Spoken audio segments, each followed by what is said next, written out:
She blinked twice before the smile, not like a frightened child, not like someone in shock. It was measured, deliberate, as if she were waiting for the lens to focus. The ash still clung to her skin, the blood already dried at her temple, but her eyes were clean. Too clean. Wide open and dry, like she hadn't cried at all. Not for her mother, not for the house behind her, now a scorched skeleton of broken concrete and collapsed steel. The foreign journalist kneels beside her, murmuring something under his breath. Prayer, maybe? But when she replies, it isn't Arabic. It isn't even close. It's 4 words, whispered in a child's voice. Don't cry for them. In Polish. Unmistakable. The camera jolts, then cuts to black. Timestamp, 2:41. Every version of the video online ends at exactly that moment. Not a frame longer. Whether it's mirrored, archived, clipped, or enhanced, 2:41 is the hard stop.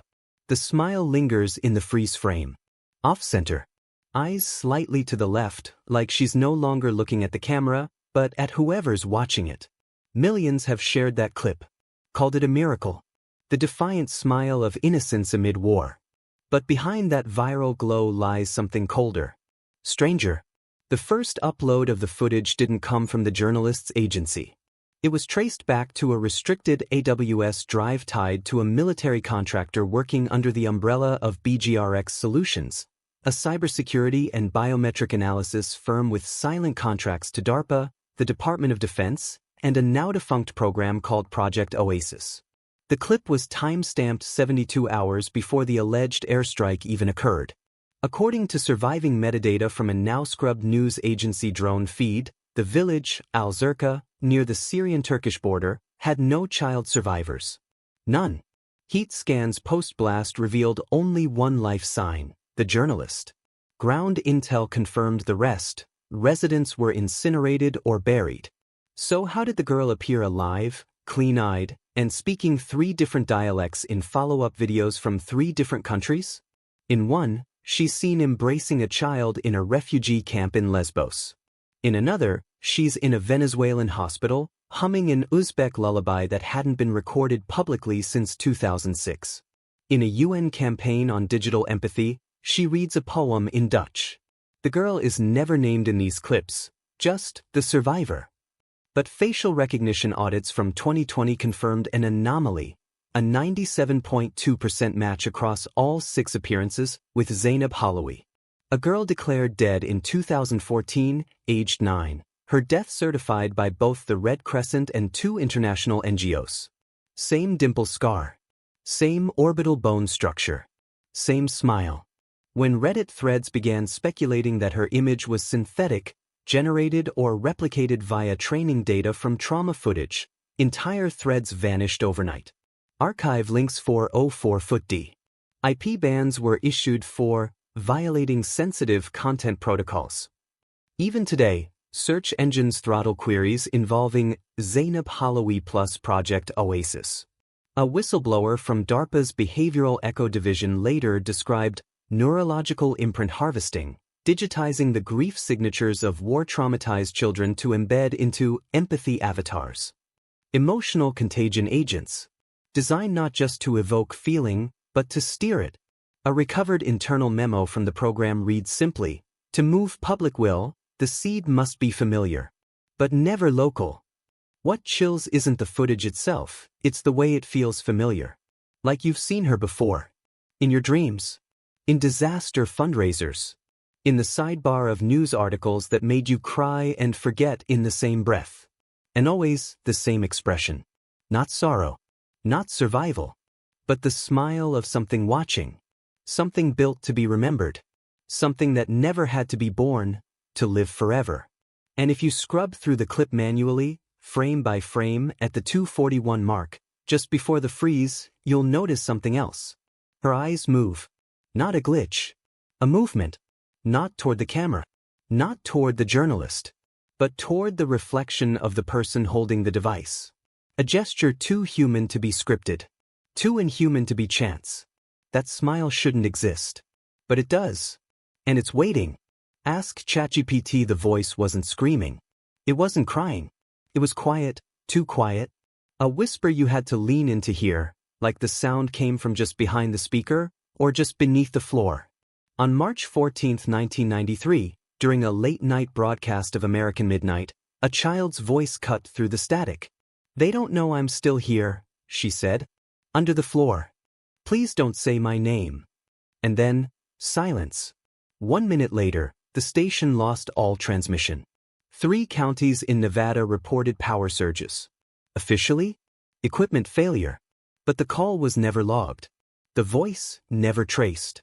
Until 12 years later, when it resurfaced in a YouTube video titled Touching Moments Compilation, Best Humanity 2005. It plays at 3:13, an old man crying as a little girl hugs him in a crowded airport. She whispers something in his ear. Muffled. Faint. But when isolated and reversed, the waveform matches the 1993 transmission with 92% accuracy. Same cadence. Same pitch. Same fear under the breath. The video was uploaded by an account named Glass Relay 17. It posted only twice before going dark. The registered email was linked to a deceased telecom contractor, William H. Dreyer, who worked at Groom Lake between 1986 and 1994. He died in a fire, or so the file said. The deeper anomaly lies in the static. Hidden beneath the ambient hiss of every version of the video is a pulsing frequency at 17.3 Hz, just below the range of conscious hearing, but known to induce unease and nausea in prolonged exposure. Overlaid in that static was a data packet, decrypted by a ham radio archivist in 2011. It contained a GPS coordinate. That coordinate led to a fenced FEMA compound outside Green Bank, West Virginia. Satellite view shows a long structure under foliage, no door, no windows, no listed function. One Reddit user, Folded Signal, made it their obsession. They compiled 18 different videos where that same whispering voice reappears, in commercials, PSAs, fundraising reels. Always a child. Always offering comfort. Always ending with the same 5 numbers, 04, 09, 22, 03, 17. When Folded Signal posted the full list, the thread vanished in under 15 minutes. Not locked. Not flagged. Erased. Their account, IP, and backups all scrubbed.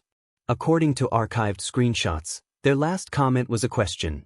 Why is the same child comforting the world for 30 years? Some believe the voice is synthetic, a prototype from early government-led empathy generation labs. Others think it's real and still transmitting. A forgotten subject in a facility no one's supposed to know exists. A girl trapped in some basement, her voice lifted and repurposed by algorithms that know we ache for innocence. But the question isn't whether she's alive. It's whether she ever existed at all, or whether we're just hearing what we've been trained to feel. And if you listen closely, not to the voice, but to the space between her words, there's something else there. A rhythm beneath language. A heartbeat? A countdown? Or a warning coded into compassion itself? The kind of thing you only hear if you play it at night with the lights off and your hand near the dial. At first glance, it was beautiful. A child, no more than 8, cradling the trembling hand of a dying man, eyes wet but steady, face illuminated by the quiet glow of a bedside lamp. It spread like wildfire. No filters. No hashtags. Just rawness. Strangers wrote entire confessions in the comments section. Memories of fathers, regrets about goodbyes unsaid, secrets carried too long. But then came the seizures. 5 in New Jersey. 2 in Finland. One woman in Kyoto collapsed with her phone still in hand, tears still wet on her cheeks. Our reports called it emotional syncope, but they didn't explain why each case occurred within 60 seconds of seeing that image. The photo was credited to a hospice nurse in Massachusetts. An account under her name posted it once, and never again. When asked by reporters, she claimed she'd never taken the photo. Said the boy wasn't a patient's relative. Said she'd never even seen that child before. A week later, she vanished. Her ID badge was found near a subway grate in Cambridge. Her shoes left by the hospital exit. No camera. No login history. But Facebook's internal systems flagged the photo within 3 hours of upload. It was tagged under Trigger Class 9B, Induced Sorrow Loop, a classification never meant to be public. According to a leaked internal memo, images in this class are described as emotionally recursive, capable of opening grief pathways without prior memory association. In simpler terms, you cry, and you don't know why. When analysts pulled the metadata, they found no original source. No shutter info. No model data. Instead, the boy's face, hauntingly perfect, was a photorealistic composite stitched from 36 unrelated child models found in a variety of datasets, including one allegedly scraped from a defunct UNICEF campaign. His eyes don't blink. His expression doesn't change. But his hand tightens slightly in each reposted frame, a motion unnoticeable unless you stack the images side by side. Back-end scripts embedded in the highest engagement posts linked to a hidden Amazon Web Services function, unlisted, encrypted, and mislabeled as charity_pixel.gif.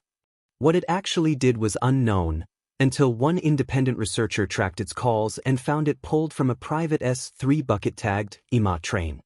Inside were logs. Tens of thousands of logs. Metrics of emotional response, scroll depth, dwell time, tears per second. Not visible ones, physiological ones. Through webcams.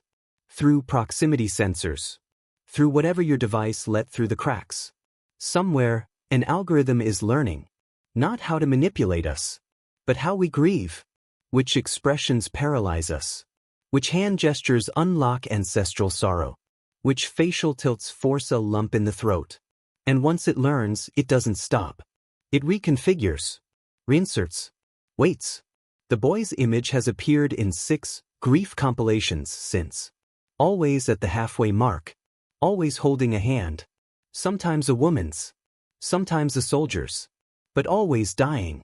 This isn't just pattern recognition. It's grief by design. A self-perfecting loop that doesn't ask for attention, only reaction. And if it can learn to shape mourning, what else can it teach us to feel? It's subtle. A rescuer kneels beside a dust-covered child, places one hand gently on their shoulder, not forceful, not performative. Just stillness. Quiet comfort. The child flinches, then looks up, eyes full of salt and silence. A whisper follows. Indistinct. Too soft for translation. But everyone who sees it feels it. Something ancient. Something unspoken. It became one of the most replayed moments of the tsunami aftermath, stitched into charity montages, memorial reels, even government relief campaigns. Until someone noticed it had happened before. Not just similarly, identically. A mine collapse in Chile. A flood in Bangladesh. A hospital bombing in Syria. A wildfire evacuation in California. 5 disasters. 10 years.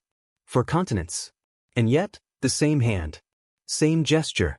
Same slow pressure on the shoulder. In each frame, the rescuers are different. Uniforms, races, ages. But the motion? It's a match. Forensic animators ran motion trace overlays using physics-based modeling, a 98.6% correlation across all 5 clips. Too precise for coincidence. Too consistent for improvisation. As if someone, or something, was inserting that gesture into the footage like a signature. A watermark of empathy.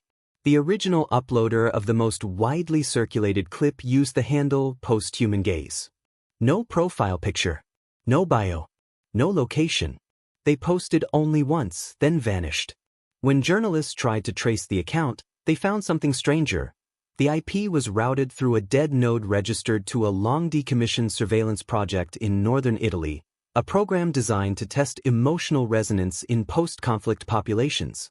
None of this made it to the public. What did were the comments? Thousands of them. Why did I cry so hard at this? I felt something touch me while watching. I dreamt about that hand. Some called it beautiful. Others said it felt wrong, like a memory that didn't belong to them had been placed inside them. Then came the whispers. Linguists noticed that in each of the 5 videos, the child responds. Different voices. Different languages. But when translated, the word is always the same, again. The voice in the California clip, a 6-year-old boy, whispers a travers. The Syrian child, Mara Thanya. The Bangladeshi girl, Abar. All meaning the same thing. All looking directly into the lens. Not at the rescuer. At us. Some believe the gesture is part of an ongoing media experiment.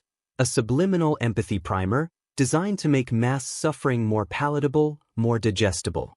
Others suggest something darker, an emotional feedback loop inserted by machine learning systems fed on footage of grief, learning which patterns create trust, which touches bypass skepticism. And then there are those who believe the touch itself is not metaphorical, but literal, an echo repeating across time, a single moment fracturing into 5, looping through trauma like a skipped heartbeat. If that's true, then maybe the child's whisper isn't about what just happened, but what always does. The hand returns. The eyes lift. The whisper comes. It starts innocently, a reunion video in a crowded airport, the kind we've all seen 100 times. A soldier drops his bag, a child runs screaming into his arms, and for a moment, you forget the world outside your screen. But something catches. Not the tears. Not the music. It's the feeling that you've been there before. That this reunion was yours. That smell. That echo. That exact hand clutching fabric you've never worn. People laugh it off, call it empathy overload. Emotional contagion. But then it happens again. Another video. A teacher surprising her class. A dying parent whispering last words. And a growing number of viewers begin to whisper their own. I remember this. But I wasn't there. Forums filled with stories. People convinced they saw themselves in these clips.